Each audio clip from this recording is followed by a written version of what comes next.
Dahil sa kakabit yun, tapos matapon itong minamasa kong giniling.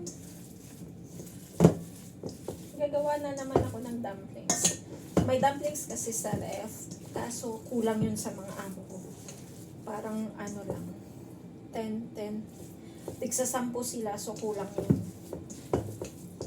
Baka mahigit 10 kang makain.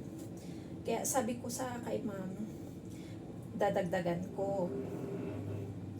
To the effort na naman si Inday. Matrabaho kasi kaya bihira ko gumawa na ito. Tapos ako pa nagmi-mince ng pork.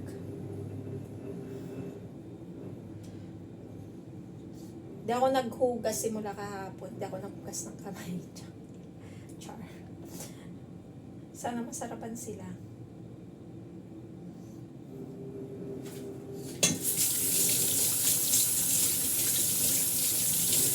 Actually, nag-try na ako. Kaso parang hindi sapat yung lasa. Nagdagdag lang ako ng kunting asin tsaka soy sauce. Hindi ko alam.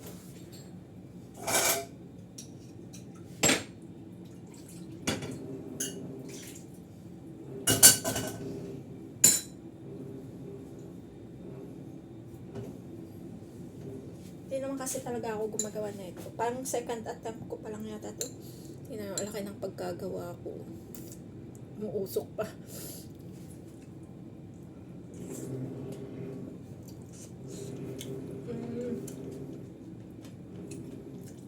Hindi strong ang lasa, kaya dinagdagan ko ng pampaalat. Sa bagay, may sausawa naman yan sila for dumplings. Pero ako kasi hindi na. Ang init. Ito po yung laman.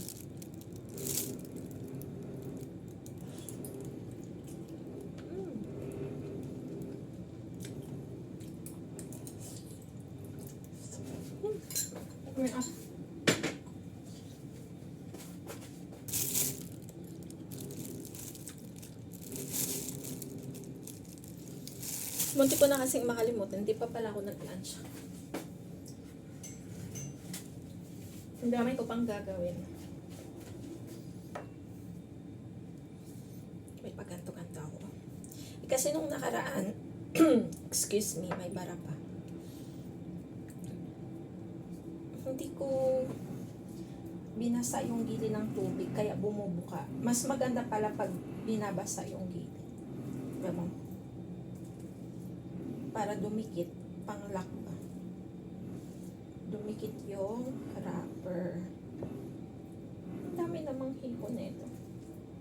Tigi isang hipon lang yung nilalagay ko. Actually, kalahati lang. Mamaya na pag medyo sobra. Pag malaking hipon, hiniwa kong 3 parte. Ganyan ako ganito yung dumplings namin. Kasi yung binili kong wrapper is square. Tama ba ito? Ewan ko kung anong ginagamit ng dumplings. Basta ganun.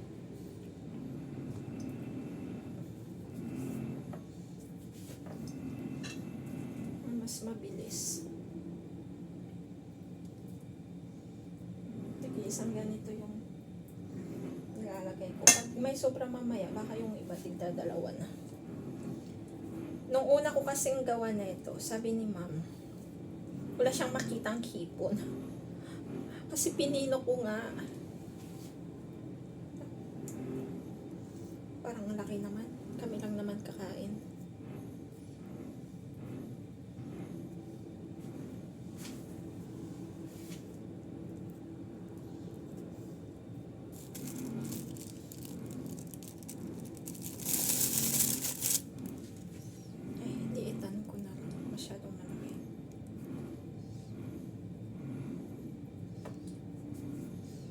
Para maubos ko yung wrapper.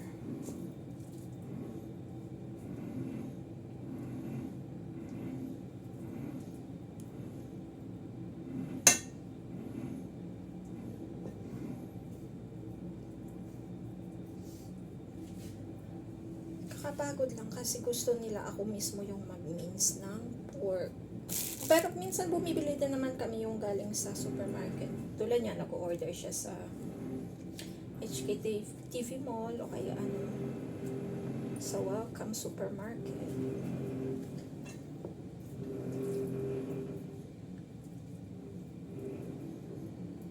Sa Taste, ay sa Marketplace. Yun, sa mga ganyan siya bumibili ng minced pork. Pero ayaw niya ipamins dun sa ano, sa market, yung pinagbibilan ng meat dito.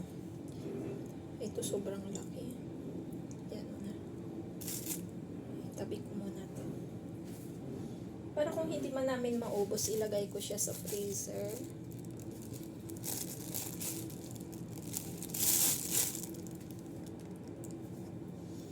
Ito pala yung mixture ko, oh. Ayan. Dami. Kala nyo lang madami. Mabilis nang maubos sa kanila yan. Kaya napasobrang ko yata ng laki. Dapat may-use up ko yung wrapper kasi ano, hindi ko naman na yan. Wala naman akong paggamitan.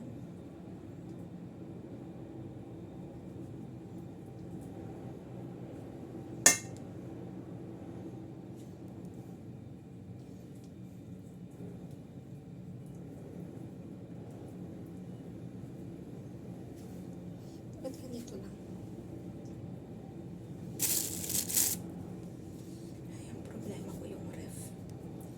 Paano, may delivery kanina, kaya ako natakbo pa uwi. May chicken siya, kaso nga lang. Sabi niya, I decide daw kung ano yung lulutuin ko for tonight's dinner. Sabi ko naman, meron tayong dumplings sa ref, yung binili ng lalaki kahapon. Pero, nakaplano na talaga akong gumawa ng dumplings ngayon.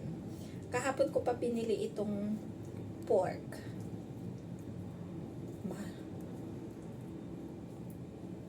Tsaka yung wrapper, kahapon ko pa ito binili.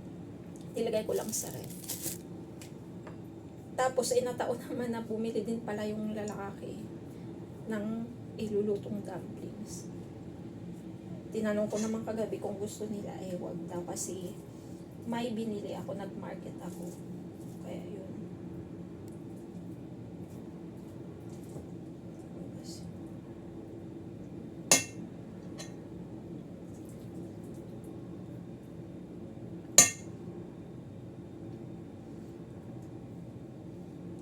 Ewan ko kung nadagdagan yung lasa nito. Kanina kasi yung tinikman ko, hindi siya ganun ka-rich yung lasa.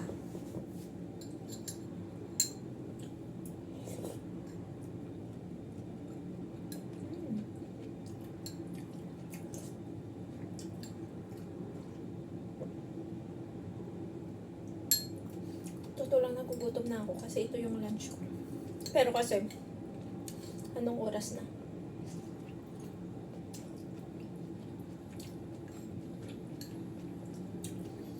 Susundo pa ako. Marami pa akong gagawin. Hindi ko patapos yung closet nila. Nagpapalit na ako ng winter clothes. Nilalabas ko na yung mga winter clothes nila.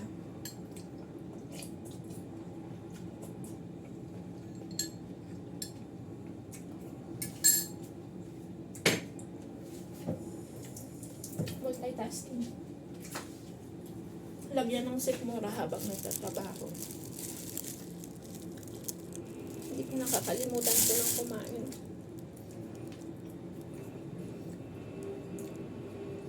Parang gusto ko pang magkaya. Wala pa yata 10 yung nagawa ko.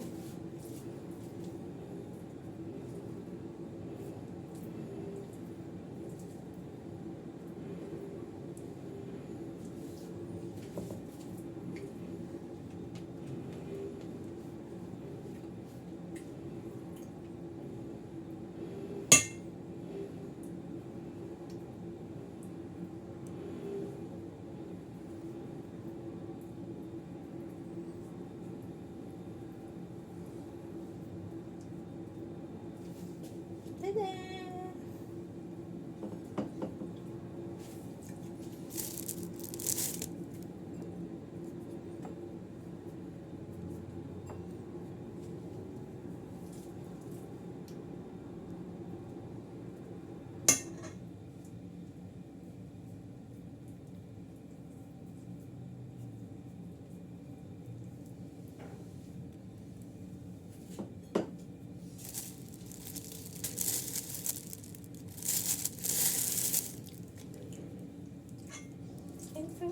Sumarap na siya. Kalimutan. Sana ay magustuhan nila. Kahit ganyan, marunong naman yan sila mag-appreciate. Kahit si babae, kahit ganyan-ganyan, marunong naman yan magsabi, oh, it's cool. Nag-alarm na. Bye muna.